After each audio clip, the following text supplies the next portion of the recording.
Tenez, celui-là c'est pour vous, bonne journée.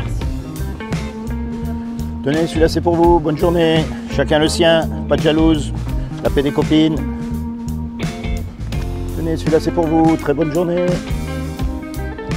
Bonjour mon ami, vous allez bien, c'est pour vous celui-là. Vous attendez le bus? Ah, moi je fais des petits reportages un peu pour voir les jeunes un peu ce qu'ils pensent.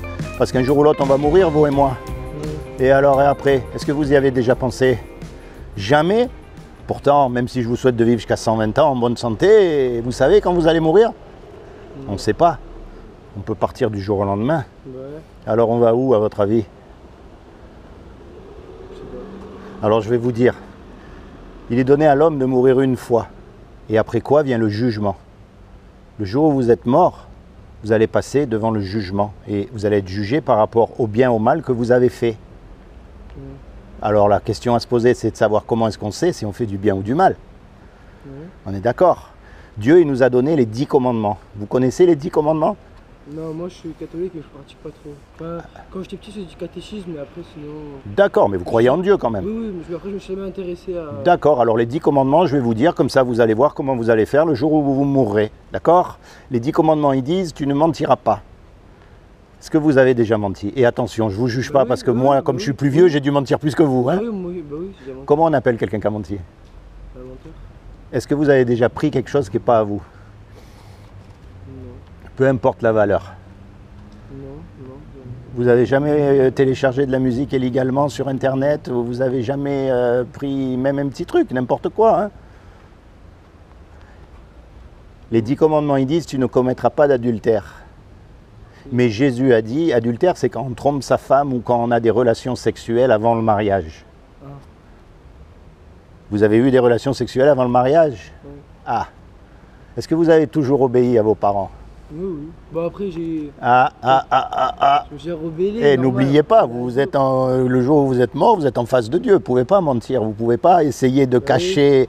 On a tous cassé la loi. Il n'y a pas un homme, même le plus religieux des religieux, qui pourra dire qu'il n'a pas menti, qu'il n'a pas pris quelque chose qui n'est pas à lui, qu'il n'a pas regardé une femme avec des idées dans la tête. Vous allez dire c'est normal, on est humain. Oui. Donc le jour où on meurt, par contre, on va être jugé par rapport à cette loi-là. Et si on est jugé par rapport à cette loi-là, vous venez d'admettre que vous êtes un menteur, que vous êtes un fornicateur, que vous avez désobéi aux parents, vous serez coupable ou innocent? Coupable. Eh oui. Et si vous êtes coupable, paradis ou enfer? Enfer. Eh oui. C'est dur, hein? Hein? Ça vous chatouille pas de savoir un peu que si vous mourrez là, dans 5 minutes, vous risquez d'aller en enfer? Merci. Voyez? Maintenant, je vais vous dire une chose. Vous m'avez dit que vous croyez en Dieu. C'est Dieu qui a tout créé. Et vous avez remarqué, c'est merveilleux. Dieu, il aime sa création. Il aime ce qu'il a fait. Parce qu'un créateur, ça aime toujours ce qu'il crée. Un musicien, ça aime sa musique. Un cuisinier, il aime la musique qu'il fait. Donc Dieu, il nous aime, il ne veut pas nous punir. Donc il a fait quelque chose pour que vous et moi, malgré qu'on soit coupables, vous puissiez éviter justement d'y aller en enfer. Est-ce que vous savez ce qu'il a fait? Non. Est-ce que vous voulez savoir? Oui. Hein? Eh bien, je vous explique.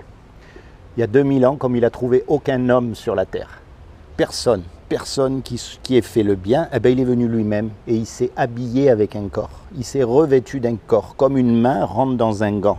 C'est Jésus. Et il a dit, quiconque croit que Jésus est le Fils de Dieu et qu'il est ressuscité des morts, il aura la vie éternelle à mes côtés. C'est aussi simple que ça. Mais ça ne suffit pas, parce qu'il y a écrit aussi que les démons y croient et ils tremblent. La clé, c'est ce qu'on appelle la repentance. Et repentance, ça veut dire se tourner vers Dieu.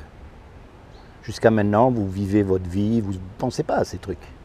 Voyez, ben moi, je vous encourage à partir d'aujourd'hui à vous tourner vers Dieu, à commencer à lui parler à Jésus, avec ce que vous avez dans votre cœur, vos doutes, vos questions. Faire un truc. On parle comme ça Comme vous me parlez à moi, pareil, quand vous êtes tout seul, vous êtes là, Jésus, j'ai rencontré ce gars-là, est-ce que c'est vrai, est-ce que c'est pas vrai? Voilà, c'est pas la peine, c'est pas des formules magiques ou des formules qu'on a appris, que tout le monde fait pareil. Ça, c'est la religion. C'est tous des robots qui font la même chose. Mais ce que Dieu veut, c'est une relation personnelle avec vous, parce que vous êtes unique. Il n'y en a pas deux comme vous. Non. Et il n'y en a jamais eu deux pendant toute l'histoire des hommes. Et ça montre que Dieu vous a fait unique, et donc il veut une relation unique avec vous. Il veut entrer dans votre cœur, il veut vous parler, vous soutenir, vous encourager, vous protéger, vous guider. C'est pour ça qu'il est venu Jésus. Voyez? Et tout ce que vous avez à faire, c'est à vous tourner vers lui. À vous repentir, bien sûr. C'est-à-dire, il faut arrêter de voler, de mentir, de désobéir, toutes ces choses. Mais ça vient. Mais le plus important, il est là. Quand vous êtes tout seul, vous lui parlez. Vous lui dites, voilà, c'est quoi la vérité?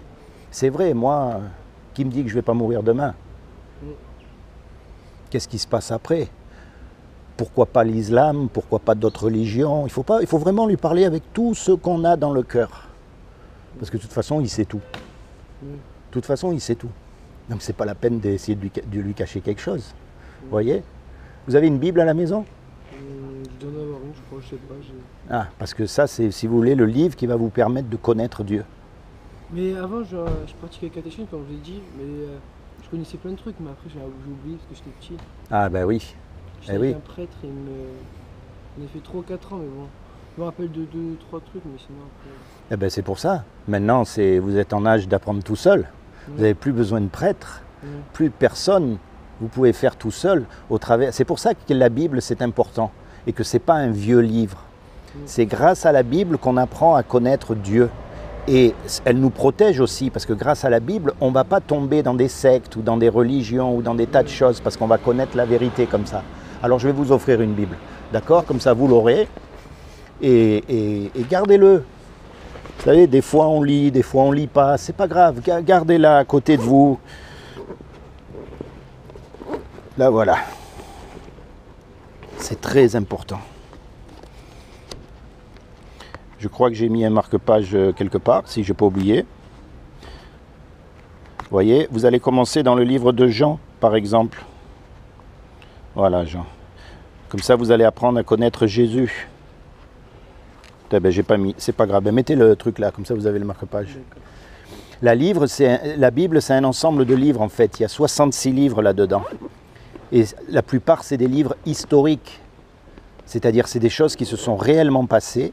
Et Dieu utilise ces histoires pour nous parler. C'est qui a écrit la Bible? C'est Dieu? C'est des hommes inspirés par Dieu. C'est comme quand vous écrivez. Oui. Qui c'est qui écrit? Vous ou le stylo? Le stylo. Qui c'est qui tient le stylo? Ah, c'est nous. Les stylos de Dieu, c'était des hommes. C'est des hommes qui étaient inspirés par Dieu. Mais oui, ce sont des hommes. Comme nous, on utilise un stylo pour écrire, pareil. Oui. Dites-vous bien une chose. Imaginez, vous êtes sur une route.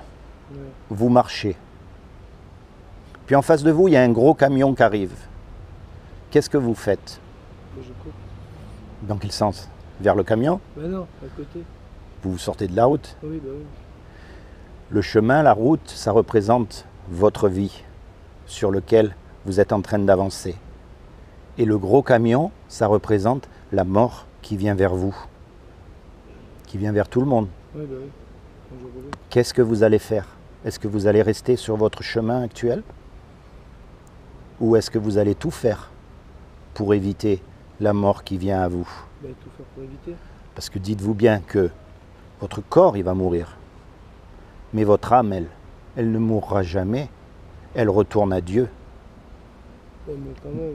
Donc si vous accordez, si vous acceptez Jésus comme votre sauveur et votre Seigneur, vous serez sauvés. Votre corps, il va mourir tôt ou tard, quand vous serez vieux comme tout le monde. Mais votre âme, c'est-à-dire votre vie, ce qui vous donne la vie, ce qui fait que c'est vous et pas moi, qu'on a chacun une personnalité, elle va vivre dans une autre dimension, c'est-à-dire dans la dimension où il y a Dieu. Mais si on est jeune, il faut mieux éviter le camion. Parce que... Ah ben oui, mais le problème il est là, c'est qu'aujourd'hui malheureusement on ne sait pas à quel âge. Oui, bien sûr, moi je préfère que les gens ils partent à 90, 100 ans, ça c'est le cours normal des choses. Oui. Mais vous savez aussi bien que moi qu'aujourd'hui il y a des accidents, il y a les maladies, il y a les choses. Ça c'est pas bon. Et ça ne veut pas dire que Dieu n'existe pas. Ça veut dire qu'on a un problème avec Dieu. C'est pas pareil. Beaucoup de gens me disent, mais si Dieu existe, pourquoi il y a tant de misère? Je dis non. S'il y a tant de misère, c'est peut-être parce qu'on a un problème avec Dieu. Parce que quand on regarde vraiment, quel est le pays qui suit Dieu? Aucun. La Syrie, les musulmans, les catholiques, aucun pays ne suit Dieu par rapport à la loi de Dieu. Qui c'est qui pourra dire qu'il n'a pas menti? Aucun homme. Tu vois ce que je veux dire? Donc le plus important pour toi, tu te rapproches de Dieu au travers de la Bible. Tu acceptes Jésus dans ton cœur comme ton sauveur. Imagine, on fait un braquage tous les deux. Oui. On va dans une banque, on ressort, et bien sûr on se fait attraper par la police.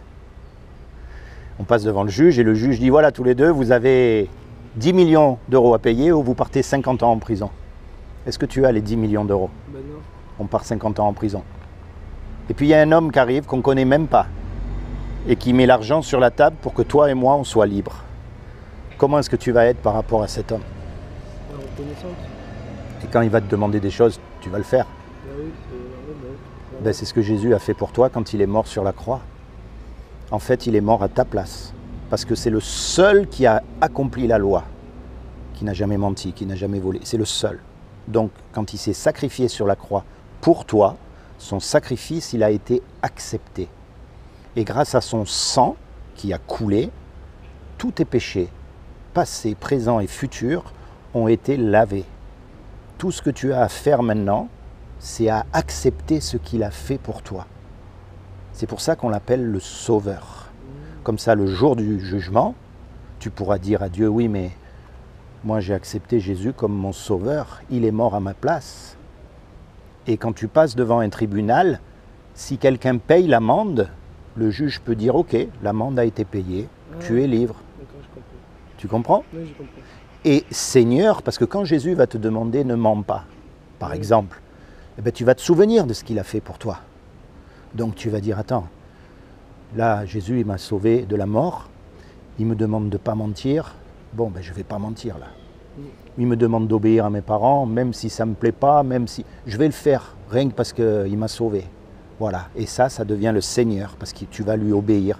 Alors, ce que tu ne comprends pas dans la Bible, t'inquiète, tu ne l'as pas compris. Mais ce que tu comprends, les petites choses, mets-les en pratique dans ta vie. D'accord? T'occupe pas de ton entourage, de tout ce qu'il y a autour de toi.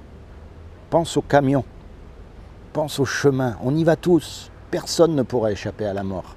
Seuls ceux qui ont accepté le sacrifice de Jésus, plutôt que d'être jetés dans le lac de feu, ils iront avec Dieu, avec celui qui a tout créé, tout ça. Imagine la beauté, l'intelligence de cet être. Parce que nous, on est toujours incapable de faire quoi que ce soit à partir de rien.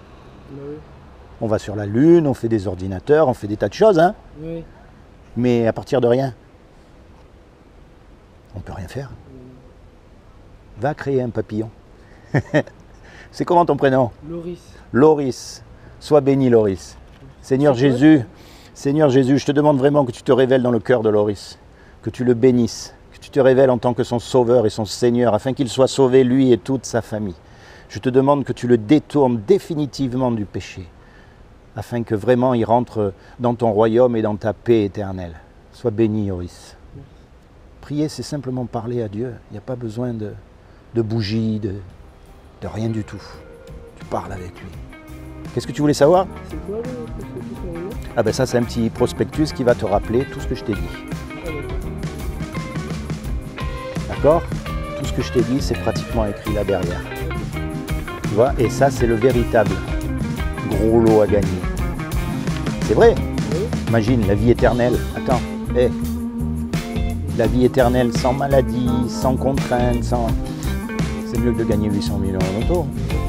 Sois béni, mon ami. Sois béni.